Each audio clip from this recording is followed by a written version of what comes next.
পর্তুগালে বসবাসের বৈধতা পেয়েছিলেন, কিন্তু থাকা হলো না। ফিরতে হলো নিথর দেহ হয়ে। কর্মস্থলে যোগ দিতে বেরিয়েছিলেন ভোরের দিকে।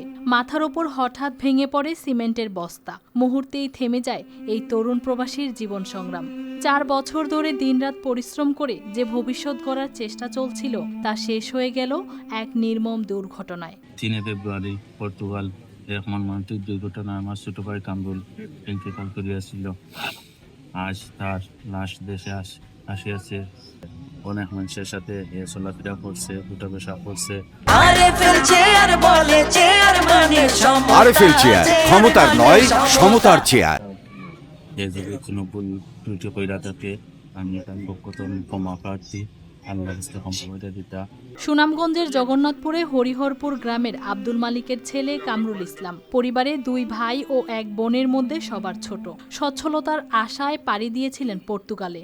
ইচ্ছা ছিল বৈধতা পেলেই দেশে ফিরে আসবে, নতুন করে শুরু করবে পথ চলা। দীর্ঘ অপেক্ষার পর স্থায়ী বসবাসের অনুমতিও মিলেছিল, কিন্তু ভাগ্য তাকে আর সেই সুযোগ দেয়নি। অভাবের তাড়নায় বিদেশের পথে পাড়ি দিছিল। পরিবারের প্রতিষ্ঠিত করবো, সে অপ্রতিষ্ঠিত হইব। আশা আছে কিছুদিন মধ্যে সুস্থ শরীরে বাড়িতে হইব এবং মা বাপরে দেখবো। সেই আশা পূরণ হয়েছে না। আজকে সে লাশই আমরা সামনে আইছি। মাদেইরা দ্বীপপুঞ্জে কাজের পথে ঘটে যাওয়া সেই দুর্ঘটনা শেষ করে দেয় সব হিসাব। যে মানুষটি বাড়ির সবার মুখে হাসি ফোটাতে চেয়েছিল, এখন তার মরদেহই ফিরল গ্রামে। জানাজা শেষে মাটির ঘরে শায়িত হলো প্রবাসের স্বপ্নবাহী এই তরুণ। News desk, RTV।